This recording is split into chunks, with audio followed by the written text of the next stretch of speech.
Greetings and welcome back to my channel. Recently I've had some people ask me some questions about the 8-bit testing station, so I thought I'd do a quick video on it before I tested this 800XL I just got in. So this is the testing station right here.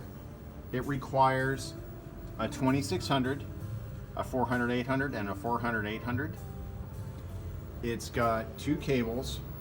In this case, four for the 400-800 and two for this one, and then it has a connection for the SIO port as well. So everything's hooked up. I'll go ahead and power it on. There's always a short delay.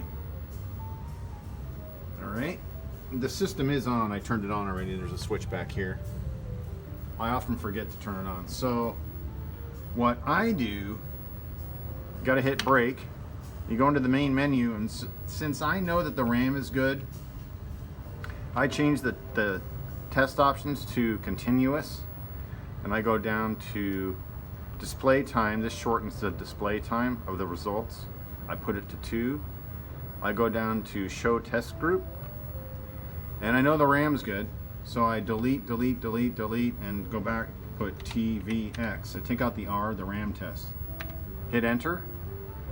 And then I go into the extended unit test. Now, Bruce, before I do that, Bruce at BNC said it's always a good idea to run the individual tests first. I don't really think it matters. You have to do them, just doesn't matter if you have to do them before or after the main tests. But anyway, you should do those individually and see if there's any errors. But we will just go into the extended unit test. I'll turn up the volume a little bit. Hit start. And if you could hear that, that was, "Have you played Atari today?" And then it starts going through the tests. I haven't ran this on this because the only key on the keyboard that it came with was the break key that was out, and that's the one I need to start the program. So thankfully I had a keyboard that had a new keyboard mylar here, so that solved that problem. I didn't have to wait for a keyboard mylar.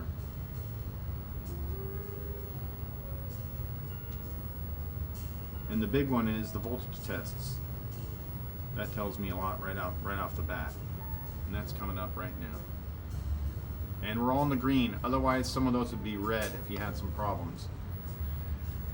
And I have this to go with it,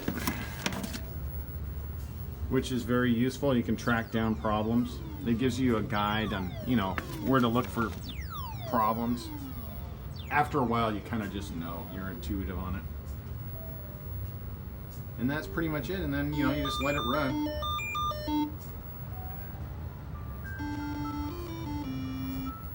And at the end, hit break. I let it run after I do the repairs. On this one, it was the XL delay. It was the only chip that was socketed to the motherboard, and when I opened it up and I saw it, I knew it was that chip. I just knew it. Anyway, so I de-soldered the chip, put a socket in there, and had another XL delay in a 600 over here. So that, and then I also put a new main capacitor in it. So after all the repairs are done, I'll just put it on the bench and just let it run all day long, and then see if there's any errors. And then if it doesn't, then I'll game on it. Well, depending on what I'm doing, if I'm working on other projects, I'll put like Rescue on Fractalus, I'll let that run, or Encounter, and I'll put it on Expert and just let it run and see if there's any glitches or see if it freezes up or anything.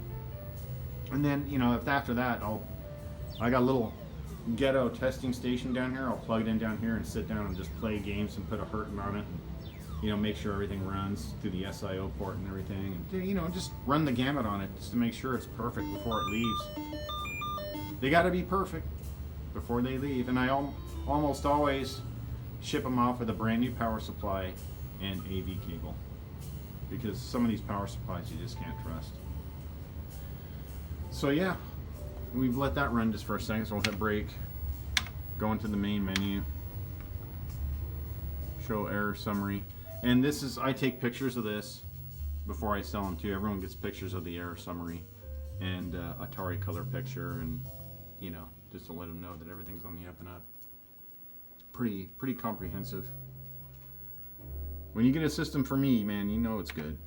Anyway, that's pretty much it. And then individual tests, like if I'm worried about voltages, I'll go into I/O and just let it run and see if there's an anomaly. Sometimes you might see a fluctuation in the voltages, but it's usually no big deal. And sometimes it doesn't go in the red. You'll just see it fluctuate within a couple of points. But there's lots of little things that you can you have to pay attention to in these visual tests. Like let's say the antic. You really have to pay attention and see if there's any anomalies in the pattern, and because it should go all the way over and completely come back, and sometimes there's little anomalies in the way things. You just really have to pay attention to it in all the tests. Anyway, yeah, that's the testing station. Yes, and it's in a coffin.